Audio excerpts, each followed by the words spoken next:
Hi guys, Joseph Lorcella here. Let's talk breathing. Specifically, let's talk about the yoga breathing or yogic breath work. One of the things that often happens in yoga practice is that people are working hard and trying to get deep breaths.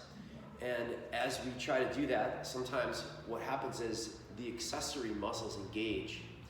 And the accessory muscles are really designed for the stress response. So the neck muscles that help to lift the rib cage up and lift the shoulders up are often engaged unnecessarily. And those muscles are literally designed to turn on the stress response and get you out of danger. So they are for forced inspiration.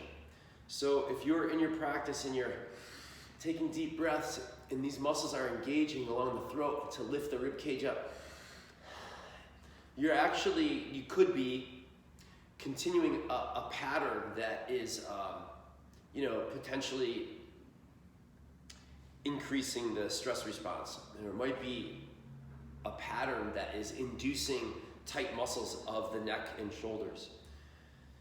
So one of the breath cues that I give is to allow the rib cage and the chest to expand first when you're breathing in a yoga practice. So a great experiment to do would be if I said to you, just take a deep breath. Sometimes our instincts will engage these neck muscles, and that's when we know that we're using the accessory muscles. Okay, so with that said, how do you then move into a deeper awareness to take notice of what breathing muscles you are using? And of course, we have to talk about the diaphragm.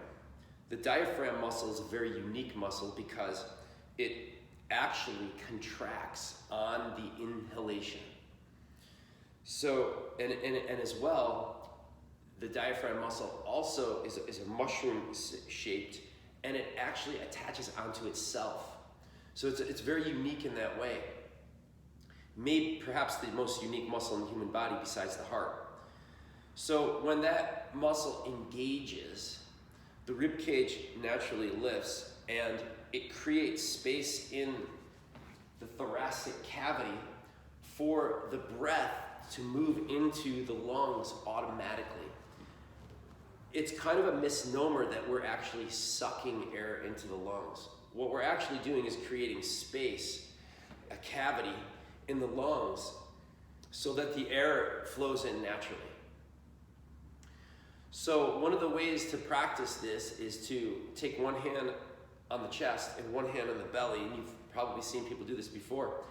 And the idea is to fill the chest cavity first and then let the belly expand without using the accessory muscles.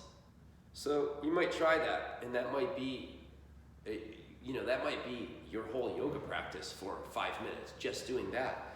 It's quite powerful. So let's try a few of those. Relaxing the throat muscles, the neck muscles, and just concentrating on expanding the chest. And letting the belly expand at the end of that inhale. And then on the exhale, the belly will push in.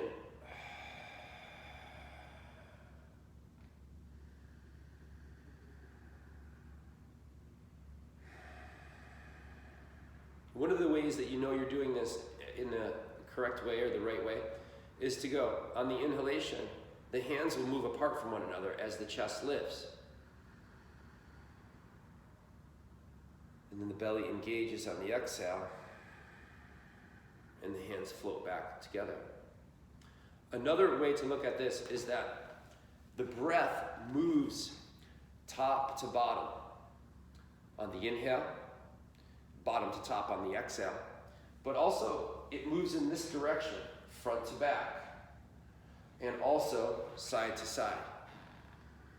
So there's an expansion in every direction, and the diaphragm will allow that. So if your diaphragm is weak, it'll be hard to breathe in all the way, or that doesn't necessarily mean a weakness in the diaphragm, but it also could be there's lots of tension muscular tension around the breathing apparatus, such as, pec minor, some of the intercostal muscles, some of the back and shoulder muscles that might be gripping and tightening. And it's hard to breathe against that. So there's a couple things happening. Breath work, in my opinion, is the key to all yoga practice. And to be honest with you, all exercise in general is to really look at how you are breathing and understanding the diaphragm and understanding the breathing musculature and why we have accessory muscles. Anyway, hope that was helpful. Thank you so much for watching.